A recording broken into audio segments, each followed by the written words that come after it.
उत्तम, अति उत्तम। अर्जुन ने 3 दिनों के अभ्यास में पूर्ण सफलता प्राप्त कर ली थी। देखना है तुम कितना समय लेते हो। प्रणाम गुरुदेव। हस्तिनापुर की युवरानी आपसे भेंट के लिए पधारी हैं। भानुमति मेरी युद्धशाला में। प्रणाम गुरुदेव। सौभाग्यवती भाव। कैसे आना हुआ पुत्री? सब कुशल तो है? गुरुदेव, आप आर्यपुत्र को द्रौपदी के स्वयंवर में भाग लेने से विमुख कीजिए। मैंने पूरा प्रयत्न किया परंतु असफल रहा, और अब तो उसे महाराज धृतराष्ट्र, पितामह भीष्म और महात्मा विदुर की सहमति भी मिल गई है।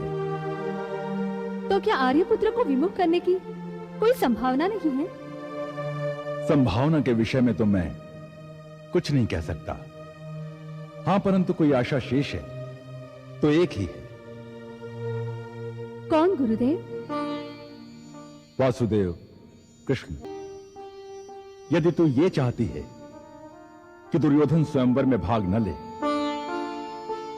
और द्रौपदी हस्तिनापुर में चरण न रखे, तो ये केवल वासुदेव ही संभव कर सकते हैं। परंतु कैसे गुरुदेव? क्योंकि असंभव को संभव करना वासुदेव की विशेषता है।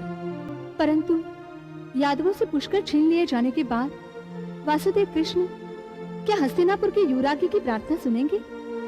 मैं वासुदेव से मिला तो नहीं, परंतु ये अवश्य कह सकता हूं कि उनका कोई शत्रु या मित्र नहीं है। उनका हर कर्म धर्म के लिए होता है, और यदि तुम्हारी प्रार्थना धर्म के हित में हुई तो वो अवश्य सुनेंगे। परंतु उनसे मिलने का मार्ग क्या होगा गुरुदेव? मार्ग है भानुमति। राजमाता सत्यवती का कृष्ण पर अपार प्रेम है, और कृष्ण भी उन पर श्रद्धा रखते हैं। तू यदि उन्हें इस बात के लिए मना ले कि पुष्कर यादवों को लौटा देना चाहिए, और इसके लिए मुझे हस्तिनापुर का प्रतिनिधि बनाकर भेजा जाए, तो तू भी मेरे साथ चल सकती है और वासुदेव कृष्ण से अनुरोध कर सकती है कि वे किसी तरह द्रौपदी को दुर्योधन का वरण करने से रोकें। गुरुदेव, क्या वासुदेव कृष्ण ऐसा कर सकते हैं? मैंने सुना है वासुदेव कृष्ण अपने वचन के पक्के हैं। तो उनसे वचन लेगी तो उसे अवश्य पूरा करेंगे। राजमाता सत्यवती की आज्ञा ना तो महाराज टाल सकते हैं, ना पितामह भीष्म, और ना हस्तिनापुर की राजसभा। मैं राजमाता सत्यवती से अवश्य मिलूंगी गुरुदेव। प्रणाम गुरुदेव।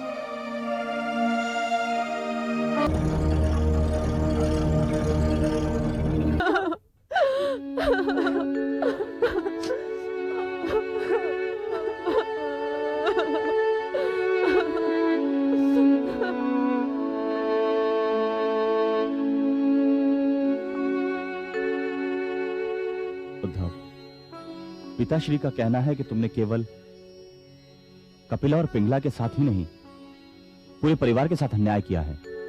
महाराज, मेरी विवशता समझने की कृपा करें। हम तुम्हारी विवशता समझते हैं उद्धव, परंतु प्रश्न यह है कि अब इन कन्याओं का क्या होगा? तुमने इनका तिरस्कार किया है, अब इनसे कोई विवाह नहीं करेगा। परंतु महाराज करकोटक, मैंने विवाह न करने की प्रतिज्ञा कर रखी है।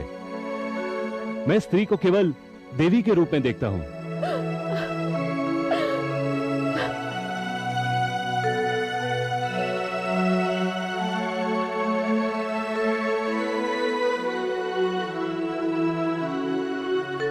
पिताश्री का कहना है उद्धव कि कामदेव से लड़ने की जगह उनके साथ समझौता करना ही श्रेष्ठकर होता है, अन्यथा विश्वामित्र की तरह मेनका के सामने लज्जित होने का भय रहता है।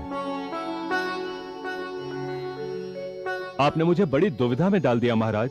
कृष्ण भी यहां नहीं है कि मैं उनसे परामर्श कर सकूं। वासुदेव स्वयं 2 पत्नियों के पति हैं।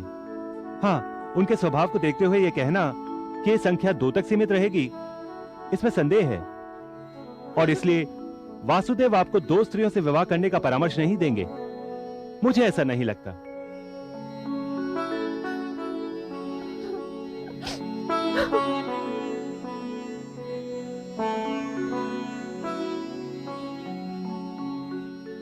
पिताश्री का कहना है कि वे वासुदेव को मना लेंगे। आवश्यक हुआ तो उन्हें आज्ञा भी दे देंगे, क्योंकि महाराज वासुदेव के पिता के नाना हैं। इतना तो इनको अधिकार है ही। मैं महाराज आर्य के आदेश की अवहेलना नहीं कर सकता, जैसी उनकी आज्ञा।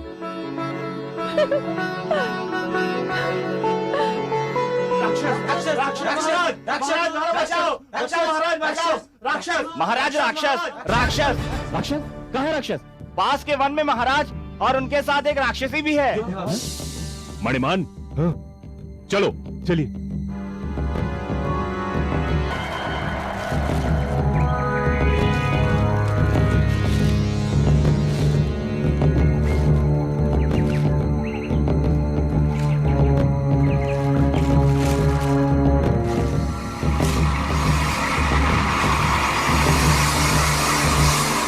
देख के कोई नहीं कह सकता कि आप राक्षस नहीं, आर्य हैं। तुम समझती हो कि मैं ये रूप जीवन भर रखने वाला हूँ, तो तुम भ्रम में हो। जीवन भर नहीं, परंतु जब तक आप मेरे साथ हैं तब तक तो रख ही सकते हैं ना। तुमने हम आर्यों की कई बातें स्वीकार कर ली, तो मुझे लगा कि तुम्हारी ये छोटी सी प्रार्थना स्वीकार कर लेनी चाहिए। प्रार्थना नहीं, त्रिया हट। मैंने आपसे कहा था ना कि जब तक आप राक्षस नहीं बनेंगे तब तक आप मुझे हाथ भी नहीं लगा सकते। करना पड़ता है, प्रेम में सब कुछ करना पड़ता है।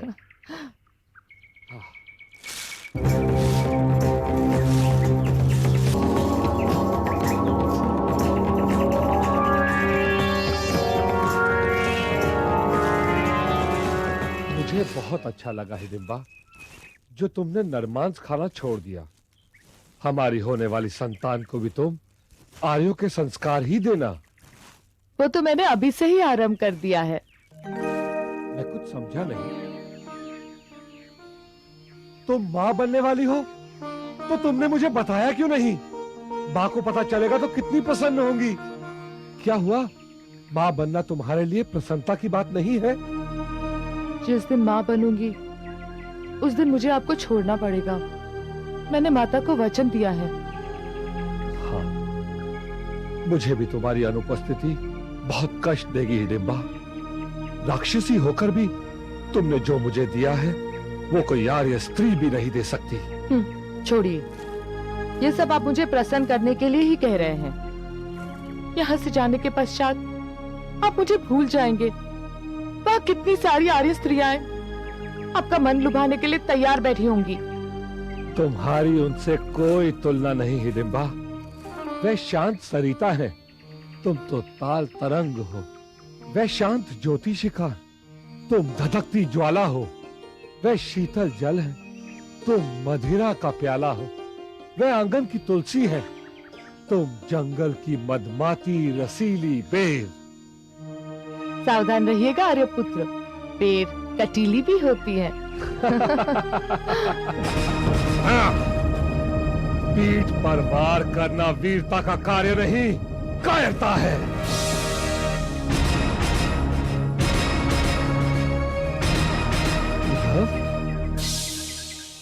तू यहाँ क्या कर रहा है? अरे देख क्या रहा है, मैं तुझे खा नहीं जाऊंगा। चरण छूकर मेरा आशीर्वाद ले ले, या शिष्टाचार भी भूल गया है? भी अरे भी क्या कर रहा है? राजा वकोदर, और यह है तेरी भाभी हिडिंबा।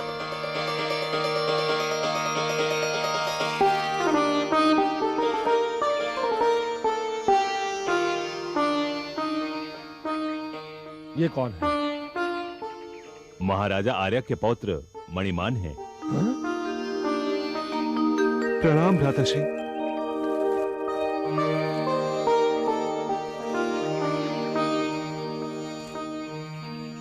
आपके बारे में तो सुना था कि लाक्षागृह में आपको जीवित देखकर बहुत प्रसन्नता हुई भ्राताश्री।